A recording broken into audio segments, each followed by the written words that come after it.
हाँ जी। Hello everyone, कैसे हैं आप लोग। आप सब लोग बैच 3 के स्टूडेंट हैं और आज आपसे हमारी पहली ऑफिशियली मुलाकात है। मतलब आज हम आपको इस लेक्चर में वो सभी बातें बताएंगे जो आपको अपनी पढ़ाई के ड्यूरिंग या दौरान ध्यान रखनी है। इसके अलावा इस कोर्स में आप क्या पढ़ेंगे, कैसे अपने आप को बूस्टअप रखेंगे, चार्ज रखेंगे, कैसे अपने आप का जो फिजिक्स है उसको प्रिपेयर करेंगे, टेस्ट को कैसे अटेम्प्ट करेंगे, वो सारी बातें थोड़ी थोड़ी बताएंगे। वैसे तो लेक्चर आते जाएंगे, लेक्चर्स में भी बात करते रहते हैं, बट फिर भी आज आपका शुरुआत है तो फाइनली आप आरपीएससी फर्स्ट ग्रेड की प्रिपरेशन से जुड़ गए हैं। ठीक, कई सारे बच्चे अभी जुड़ भी रहे हैं। हमारे पास जिन बच्चों ने इनरोलमेंट लिया है, जो बच्चे इनरोल्ड हुए हैं, उनमें से कई सारे एमएससी कर चुके हैं, कई सारे बच्चों के एमएससी फाइनल में है, मतलब फाइनल ईयर चल रही है जो 2-3 महीने में हो जाएगी। कई सारे बच्चों का बीएड फाइनल ईयर है और ऐसे भी बच्चे हैं जो लास्ट ईयर की एग्ज़ाम पेपर में भी बैठे थे लेकिन फिर एक बार और प्रिपरेशन कर रहे हैं। एक बात ध्यान रखें, कोई भी बच्चा ना तो कमज़ोर है ना कोई भी बच्चा इंटेलिजेंट है। इस बात को ध्यान रखें। हालांकि आप पोस्ट ग्रेजुएट हैं, आप मैच्योर स्टूडेंट हैं, लेकिन फिर भी हम आपसे कह रहे हैं, यदि यहाँ पढ़ते वक्त अपने आप को बहुत ज़्यादा बेहतर समझोगे या बहुत ज़्यादा कमज़ोर समझोगे तो हमको ऐसा लगता है कि शायद आप नॉलेज नहीं ले पाओगे। आपको क्या करना है कि जो सिखाया जा रहा है, जो समझाया जा रहा है, जो टेक्निक्स आपको बताई जा रही हैं, आप उनको फॉलो करो, खुद का भी दिमाग लगाओ, चीज़ों को सीखो। हम यहाँ 3 फेज़ में आपकी प्रिपरेशन करवाते हैं, आपको पता ही है, एक 11th-12th, एक बीएससी, एक एमएससी। ठीक, 11th-12th का जो कंटेंट है उसके बारे में हम आपको प्री इंफॉर्मेशन दें, पहले कुछ बातें बता रहे हैं जो आप एग्ज़ाम पेपर में भी देखोगे और इस प्रिपरेशन के दौरान भी आप महसूस करोगे। 11th-12th में न्यूमेरिकली वेटेज बहुत ज़्यादा होता है, अप्रोच आपको न्यूमेरिकली लेनी है। कहने का मतलब जो ट्रिकी क्वेश्चंस हैं, जो एडवांस क्वेश्चंस हैं, या कहें तो जो थोड़ा सा समझने वाले क्वेश्चंस हैं, वो 11th-12th में आएंगे। और 11th-12th के बेस पे आप ना केवल राजस्थान की लेक्चरशिप में बेहतर रिजल्ट शो करोगे, इसके अलावा आप अदर स्टेट में भी इसके बेस पे काम कर सकते हो। बीएससी जो है वो उतना ही वेटेज जितना 11th-12th का है उतना ही बीएससी का भी है। और बीएससी में जो न्यूमेरिकल पूछे जाते हैं वो थोड़े से थियोरेटिकल होते हैं। ऐसा नहीं है न्यूमेरिकली वैल्यू के साथ न्यूमेरिकल नहीं आएंगे, या बीएससी वाले न्यूमेरिकल्स के लिए आपको न्यूमेरिकली अप्रोच नहीं लेनी पड़ेगी, ऐसा नहीं है। लेकिन ज़्यादातर जो क्वेश्चंस हैं वो पूछे जाते हैं थियोरेटिकल। अब बात करते हैं एमएससी की, तो एमएससी में भी बहुत ज़्यादा मुश्किल न्यूमेरिकल नहीं आते। हालांकि जो न्यूमेरिकल पूछे जाएंगे उसमें से न्यूमेरिकली अप्रोच के होंगे या सीधे फॉर्मूले बेस पे होंगे, बट आप 11th-12th और बीएससी को बहुत बेहतर बनाइए और बनाना भी आपको पड़ेगा। हालांकि हमारा जो सब्जेक्ट है वो साइकोलॉजी नहीं है, फिर भी हम आपको बताएं, आरपीएससी फर्स्ट ग्रेड में क्वालिफाई होने के लिए आपको साइकोलॉजी सब्जेक्ट पे भी ध्यान देना होगा। साइकोलॉजी को आप नज़रअंदाज ना करें। ये बात तय है कि सबसे ज़्यादा जो रोल प्ले करेगा वो फिजिक्स करेगी, लेकिन हम ये कह रहे हैं कि सबसे ज़्यादा रोल फिजिक्स प्ले करेगी, केवल रोल फिजिक्स करेगी ये नहीं है। आप समझ पा रहे हैं हमारी वर्डिंग को? केवल फिजिक्स ही सिलेक्शन दिलाएगी ये गलत है। हाँ, फिजिक्स का योगदान सिलेक्शन के लिए थोड़ा सा ज़्यादा है, तो साइकोलॉजी पे भी आप थोड़ा सा फोकस करें। यहाँ आपके 3 चीज़ें चलेंगी। कई सारे बच्चे जो बैच 2 में थे वो ये चाहते थे कि सर आप 2 बीएससी की बुक्स ना चला के 1 चलाएं और दोनों के जो लेक्चर आप 1-1 दे देते, 1 बुक के लेक्चर 2 दे दें। नहीं आया समझ में। अभी हमने आपको कहा जब बैच स्टार्ट होने अनाउंस किया था कि एक आपको मैकेनिक्स का, एक आपको इलेक्ट्रॉनिक्स का और 1-2 लेक्चर पीजीटी के मिलेंगे, मतलब 11th-12th के मिलने वाले हैं। बच्चों का ये कहना होता है कि सर या तो इलेक्ट्रॉनिक्स का या मैकेनिक्स का आप कोई एक बुक चालू करो, क्योंकि हम क्या है कि हमारा दिमाग जो है वो 3 जगह डाइवर्ट रहता है। अब जब यदि एक बुक आती है तो केवल एक बीएससी में डाइवर्ट होगा और एक 11th-12th में होगा, हमको कोई प्रॉब्लम नहीं है, हमारे लिए दोनों ही बात एक है। तो अभी तो हम क्या करेंगे, 28 फरवरी तक जिस तरह से लेक्चर बताए गए हैं, एक मैकेनिक्स, एक बीएससी इलेक्ट्रॉनिक्स और एक 11th-12th, लेक्चर बढ़ भी सकते हैं, घट भी सकते हैं। ये हम अपने अकॉर्डिंग आपको सिलेबस करवाना है, हम अपने साथ करवाएंगे, आपको इस चीज़ के लिए परेशान नहीं होना है। ठीक है, बात आया समझ में? आप लोग अब उस स्टेट में आ गए हो पढ़ने वाली में जिसमें आपको टाइमिंग का कोई इशू नहीं होना चाहिए कि आज लेक्चर 4 घंटे के हैं, कैसे पूरे होंगे। एक बात ध्यान रखना, हमारे यहाँ जितने भी लेक्चर्स हैं उसमें एक क्वालिटी आप देखोगे, हम बोर्ड साफ करने का जो टाइमिंग होता है ना, उसको भी लैप्स करते हैं, उसको भी हटा देते हैं। इसका मतलब यदि 45 मिनट का कंटेंट है, यदि 50 मिनट का कंटेंट है, तो वो पूरा ही कंटेंट है, उसमें ना तो आपको लिखने को टाइम देते हैं, मतलब आप वीडियो को पॉज करके लिख सकते हो, लेकिन हम अपनी तरफ से टाइम वेस्ट नहीं करते कि लिखो हम खड़े हैं, वो हम नहीं करते। बोर्ड को साफ करने का टाइम भी उसमें हटाते हैं। इसके अलावा एक भी मिनट का, यदि 45 मिनट का वीडियो है तो वो 45 मिनट का कंटेंट रखती है, इसलिए उसको लिखने में भी आपको हो सकता है डबल टाइम लगे।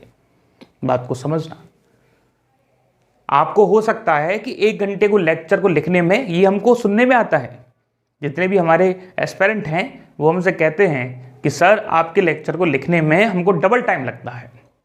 1 घंटे का लेक्चर है तो हमको 2 घंटे लगते हैं, क्योंकि आप तो पढ़ाते हैं, समझाते हैं, हमको लिखना होता है।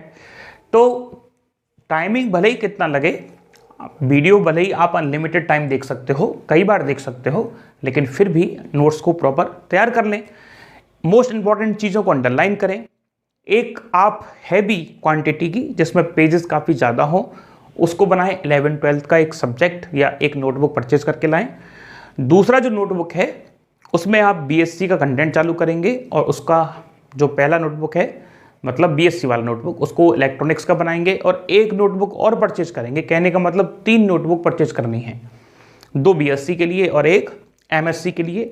एक नोटबुक और लानी है, चाहे तो आप 15 मार्च को ला सकते हैं, वो टेस्ट पेपर के लिए होगी।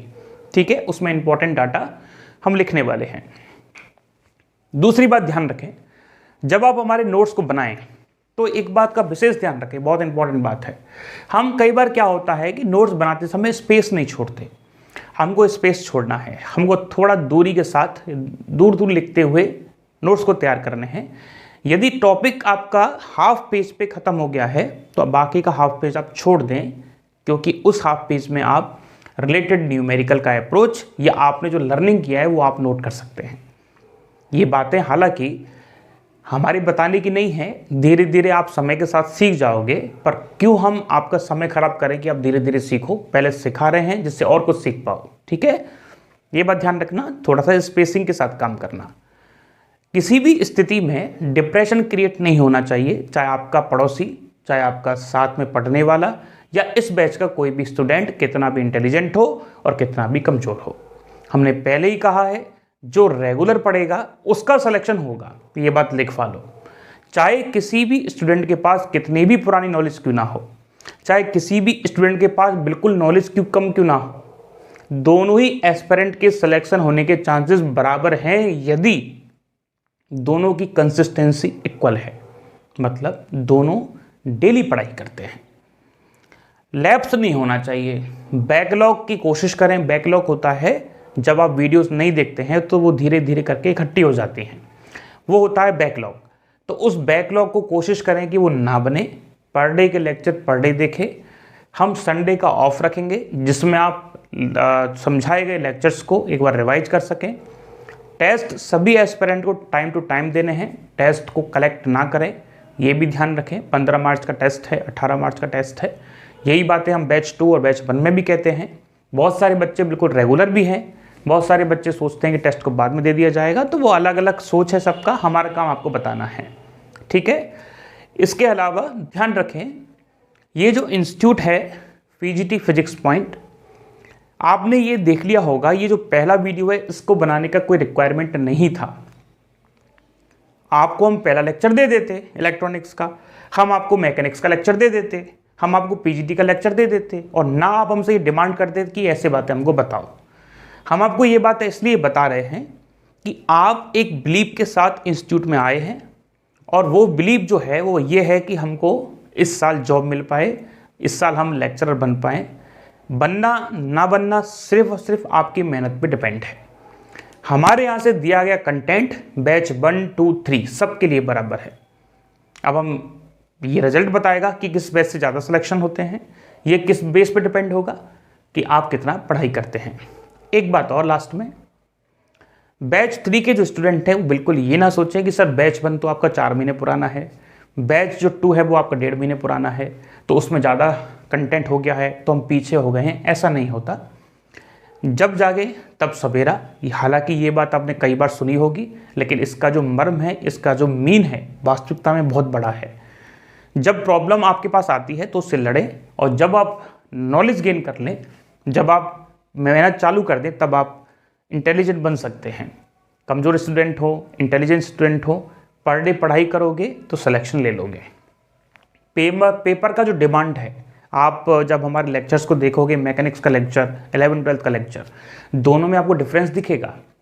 बीएससी के लेक्चर में हमारा फोकस रहता है कॉन्सेप्ट पे, बीएससी के लेक्चर में हमारा फोकस रहेगा थ्योरेटिकल क्वेश्चंस पे, बीएससी के लेक्चर में हमारा फोकस रहता है जो आपको कॉन्सेप्ट पढ़ाया जा रहा है, जो टॉपिक पढ़ाया जा रहा है उसको लिखाने पे, क्योंकि क्वेश्चन वहीं से बनता है। आप पेपर को देखें। और 11th-12th में हमारा फोकस रहता है न्यूमेरिकली अप्रोच पे, क्योंकि आपको आरपीएससी फर्स्ट ग्रेड के अलावा हम पीजीटी की जितनी भी एग्जाम्स हैं उनकी भी इसी में प्रिपरेशन करवाते हैं, क्वेश्चन लेते हैं। और शीट जो आपको मिलेगी, टेस्ट सीट जो फाउंडेशन टेस्ट सीरीज की है, उसमें भी सारे क्वेश्चन इंक्लूड होंगे। कौन से? जो अदर एग्जाम्स में आए हुए हैं। तो इस चीज़ का बेनिफिट आपको कब मिल पाएगा? जब आप अच्छे से प्रिपरेशन करोगे। ठीक है, आप ये महसूस कर पाओगे इस प्रिपरेशन के दौरान कि बीएससी में हमको किस तरह का कंटेंट पढ़ना है और 11th-12th में हमको किस तरह का कंटेंट पढ़ना है। जो भी हम पढ़ा रहे हैं, समझा रहे हैं, वो आज तक जितने भी पेपर्स आए हैं उनके बेस पे चल रहा है। ठीक है, उसी के बेस पर हम आपको प्रिपेयर कर पा रहे हैं। हालांकि बहुत ब्रॉड सिलेबस है, 11 से लेके एमएससी तक आपको प्रिपेयर करना है। ना केवल प्रिपेयर करना है, ऑन द टिप्स भी याद रखना है। बिल्कुल ऑन द टिप्स, क्योंकि वहाँ 1 मिनट में लगभग एक क्वेश्चन ही करना है आपको, तो वहाँ बहुत ज़्यादा टाइम नहीं मिलेगा सोचने के लिए। और हाँ, गलती करने के लिए तो बिल्कुल नहीं। एक गलती हुई 4 साल का वेट करना पड़ता है, इसलिए इस बात का विशेष ध्यान रखें, गलतियाँ ना करें। टेस्ट इसलिए आपके लिए जा रहे हैं, हमने पहले भी कई बार कहा है, हम उन टेस्ट को असाइनमेंट फॉर्मेट में भी दे सकते थे, इसलिए नहीं दिए। टेस्ट देने के बाद आप बहुत सारी गलतियाँ करते हो, न्यूमेरिकली अप्रोच गलत लेते हो, कैलकुलेशन मिस्टेक करते हो, पेपर को धीरे धीरे करते हो, टाइम से पेपर नहीं हो पाता, कभी कभार झड़बड़ी में गलती कर देते हो, ऑप्शन को गलत भर देते हो। एग्ज़ाम से पहले जो फियर होता है कि रैंक क्या बनेगा, ये क्या बनेगा, तो उन सब चीज़ों से धीरे धीरे लड़ पाओ। इसलिए वो फाउंडेशन टेस्ट सीरीज है, वो उसका बेनिफिट बहुत है। ठीक है, चलिए, थैंक यू सो मच। अब आपके लेक्चर चालू हो रहे हैं, आप लेक्चर को प्रॉपर देखो, समझो, और कोई भी डाउट हो तो आपको ग्रुप में सेंड करना है, जो व्हाट्सएप आपका ग्रुप बनेगा। अभी हम 28 तारीख तक एडमिशन चल रहे हैं, तो 28 तारीख तक आपको जो वीडियोस अपलोड हो रही हैं वो इसलिए हम 2 या 3 करेंगे, जिससे बाकी के जो आने वाले बच्चे हैं उनका थोड़ा सा नुकसान कम हो। बाकी का जब कंप्लीट बैच बन जाएगा तो आपका ग्रुप एक बना दिया जाएगा, और उस ग्रुप में सारे बच्चों को जोड़ के एक दूसरे की हेल्प करते हुए आगे बढ़ना है।